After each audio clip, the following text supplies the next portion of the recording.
You are listening to Radio Ramadan 365 podcasts.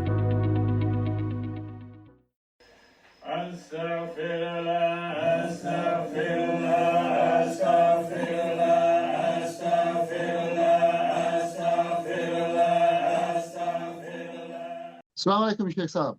Walaikum salam, sir. So, what we're going to do, we're going to combine chapter 19 and 20 here because it's a very short chapter.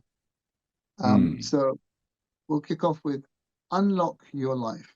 You talk about this chapter and about the two competencies, the competency of action and the competency of perception.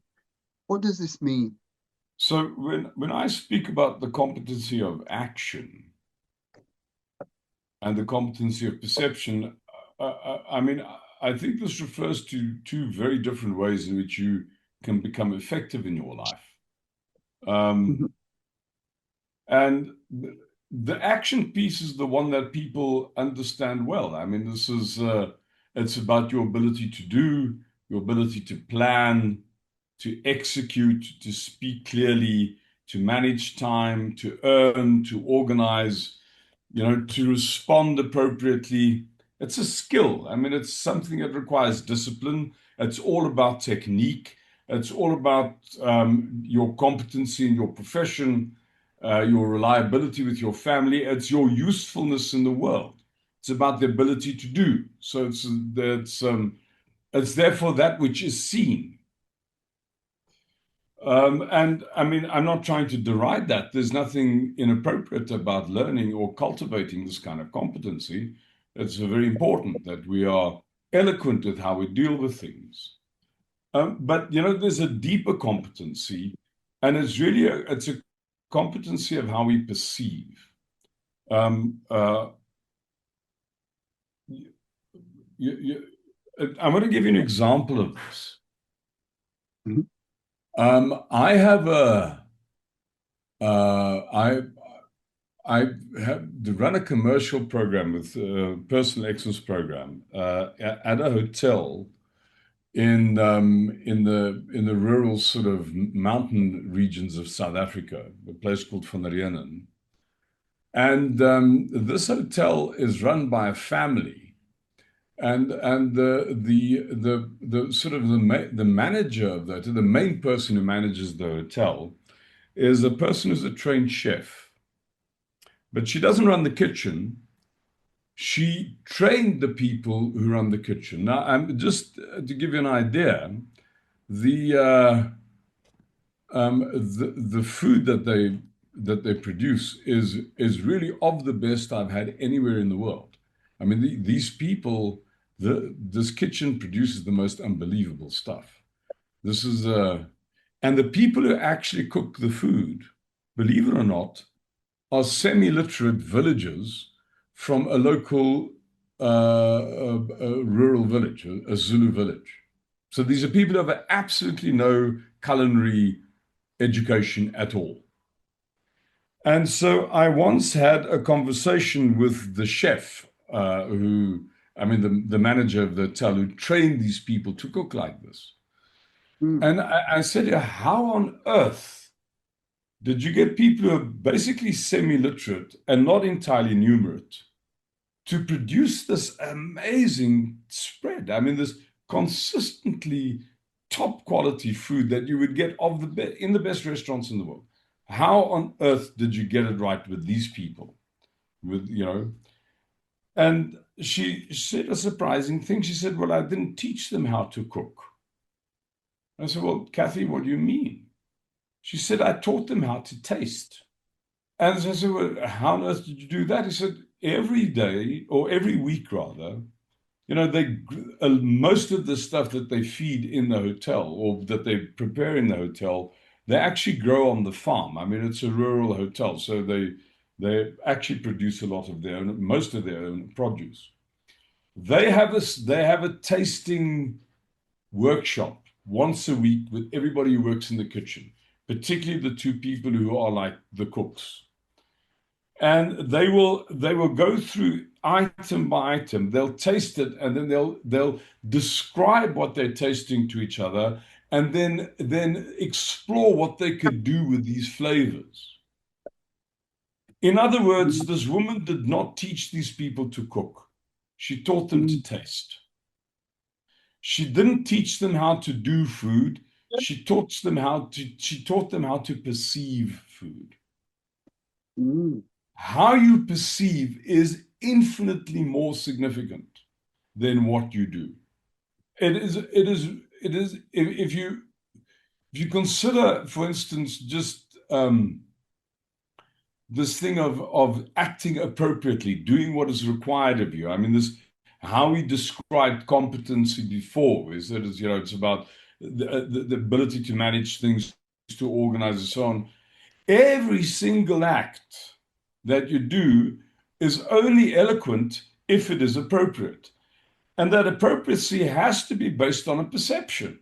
It is, in other words, giving the situation its due, doing the right thing is based on another skill, and that's to see things as they are.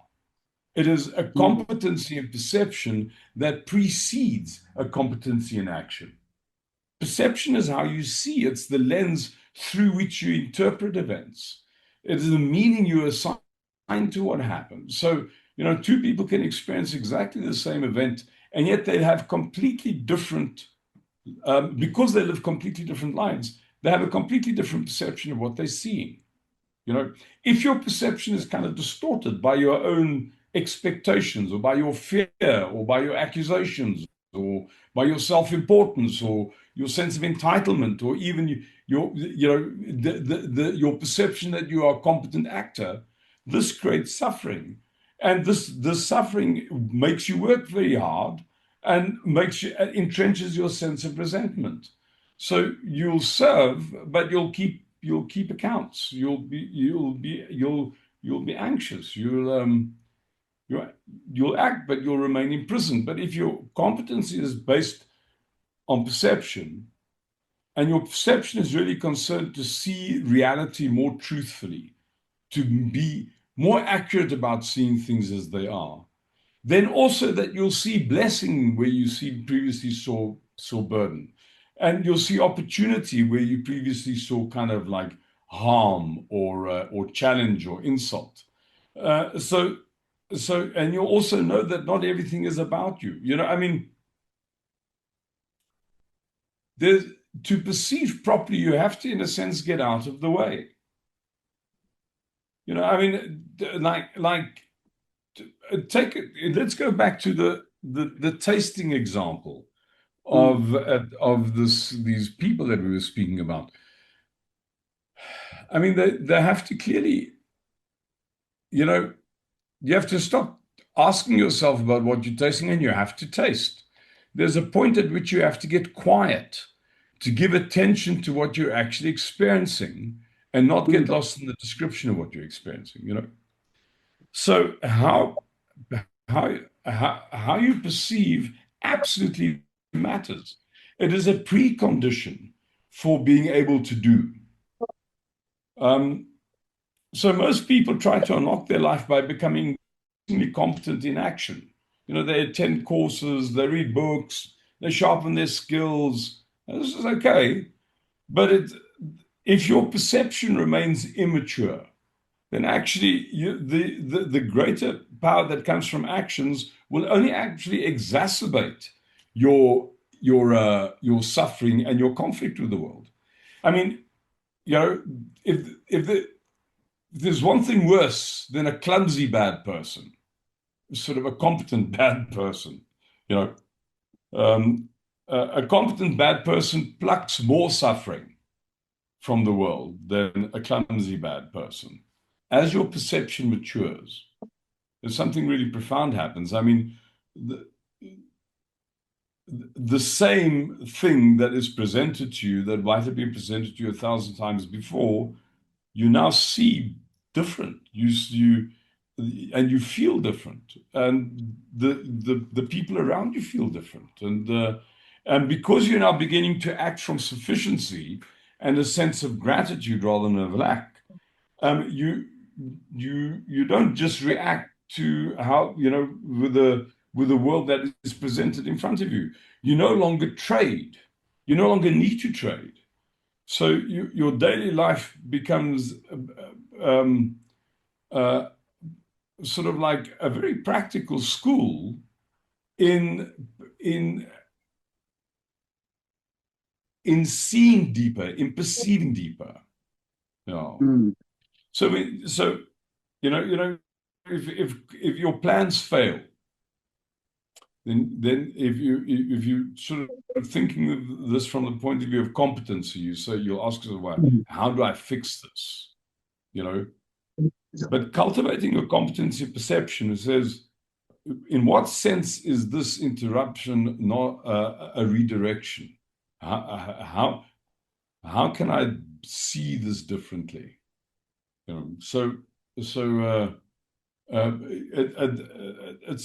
refers to a different kind of way of experiencing and being in the world. I mean,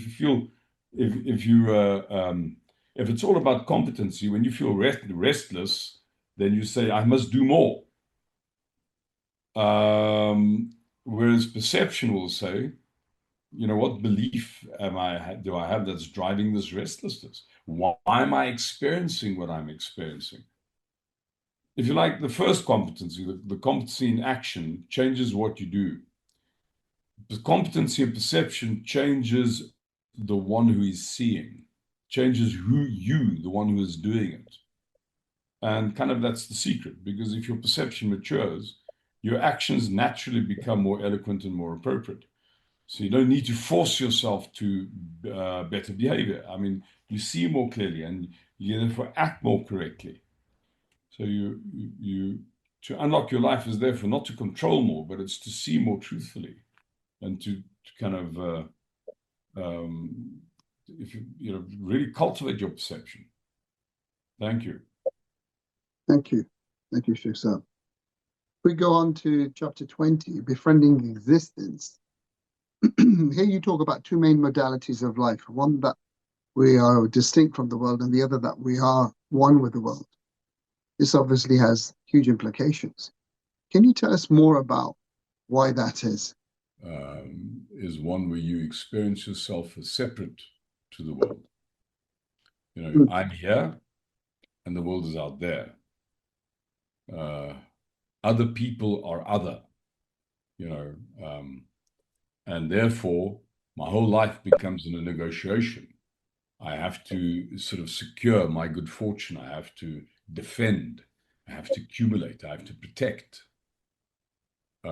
So my happiness, therefore, depends on what I can extract from others and extract from circumstances. And I'm constantly measuring myself, and I'm comparing, and I'm competing. I don't experience the world as being there to help me. I experience the world as being there as a threat. It is opposed to me. It is on the other side. And this isn't necessarily wrong. I mean, it's functional. I mean, it allows us to survive, and it allows us to organize and to plan, to kind of build things. But it does carry a tension, because it means that because you're fundamentally separate, you're fundamentally vulnerable. So you have to constantly manage the future, and you must constantly defend your position. And so it's basically an anxious way of being alive. The second modality, in the second modality, there's like a shift that happens. I mean, you're no longer experiencing yourself as a fragment standing against the whole. You experience yourself as part of a greater continuity. So you're part of the whole. The same life that beats in your heart moves the trees. The same intelligence that forms your thoughts forms the clouds. Other people are not your enemies. The other is not opposite to you, but they're expressions of the same source. Now, this doesn't mean that you kind of dissolve into sentimentality. I mean, it doesn't mean that you lose your boundaries or stop acting. It means that your action is no longer rooted in opposition. When you serve the other, you do not feel diminished, because you're not giving to something other.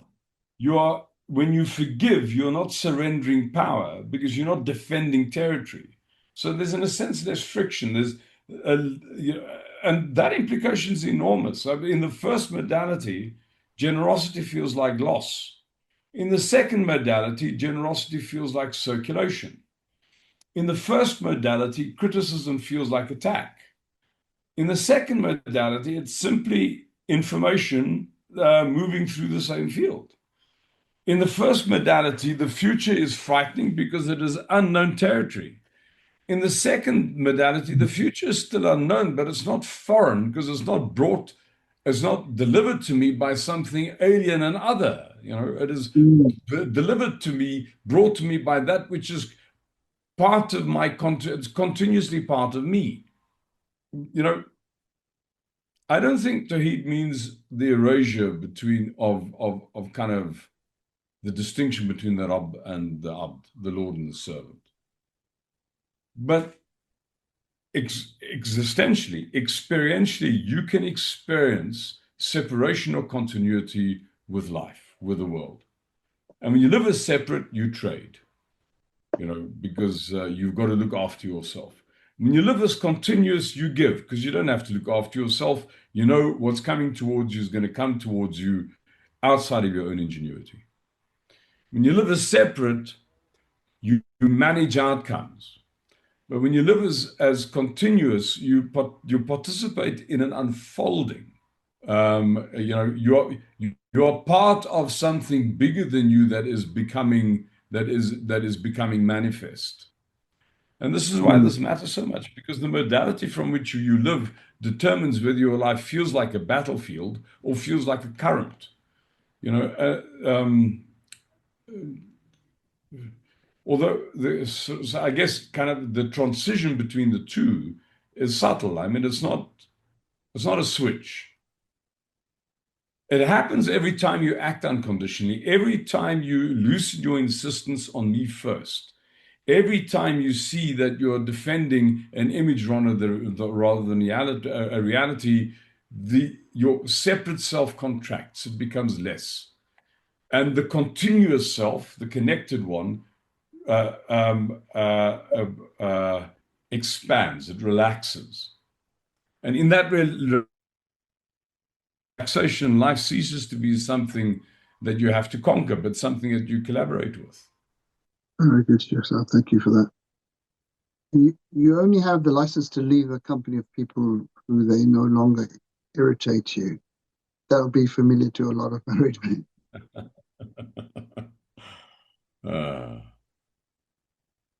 A wee joy. Seriously, can you explain this? And as to most folk, this is very counterintuitive. Yeah, I mean, obviously, it sounds counterintuitive because most of us believe the opposite. I mean, if somebody irritates me, I should distance myself. I should protect my peace. And sometimes, practically, temporarily, this distancing is wise. Otherwise, you'll be up for assault. But when I say you only have license to leave company of people and they no longer irritate you, what I'm pointing to is your motive. What is the expectation? Mm-hmm. Yeah, carry on. Yeah, what is the expectation of? What is the expectation that I have of somebody? Yeah, carry on.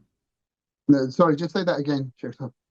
If I leave because I'm irritated, then I'm not leaving freely. I'm being pushed. I'm reacting. Yes. Yeah. It is my departure is being governed by my sense of identity, my conditional motive, my nafs. That irritation is therefore revealing something unfinished in me. It's a brokenness. If I withdraw at that point, I carry the irritation with me. I simply change the scenery, but the vulnerability that I have, that my conditional motive creates to that irritation, that comes with me. It stays the same. So, people in a sense are like mirrors. I mean, they expose the parts in us that are still fragile, still proud, still controlling, still needy of self-importance, And so the irritation is diagnostic.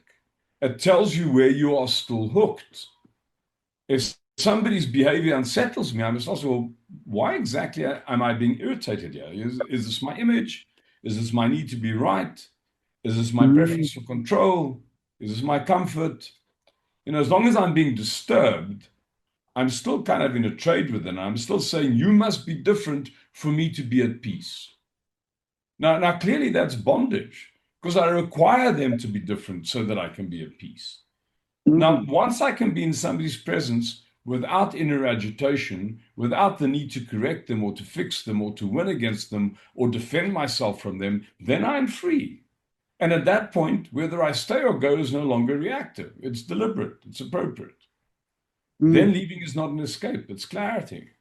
So this has got nothing to do with tolerating abuse or remaining in harm. But if there is injustice or danger, then courage may be required to confront the situation. But even that action must come from steadiness and not from irritation. So, I mean, this is all informed by that this example from Sheikh Muhammad ibn al-Habib, which I must have repeated this 1,000 times in my life, where a man came to the Sheikh one day and complained about his wife. And he said, Sheikh, this woman I married to is such an awful person. Last week my mother came to visit and she deliberately burnt the food. And I had guests last Thursday and she chased them out the house with a broom. And so the guy was really unpacking about this awful woman that he was married to. And the Sheikh tolerated this for a while. And then eventually he got irritated and he said, look, shut up. So the Murid said, why? The Sheikh said, you clearly don't understand the purpose of a spouse. The Murid said, well, what do you mean? He said, the purpose of a spouse, the relationship between a person and their spouse is like the relationship between water and a vessel. It's the nature of the water to find where the cracks in the vessel are. It is poor adab of the vessel to complain when the water finds the cracks. So, when you find something irritating, it says where you are irritable. And how do you get beyond the kinds of expectations you have from the world that produces your irritated condition if you don't get irritated? So you need the irritation to find the cracks. So in this sense, these people they're very useful to us. And we don't have license to leave the relationship until they no longer irritate us. Thank you very much, Sheikh Saad. That concludes chapter 20. Assalamu alaikum.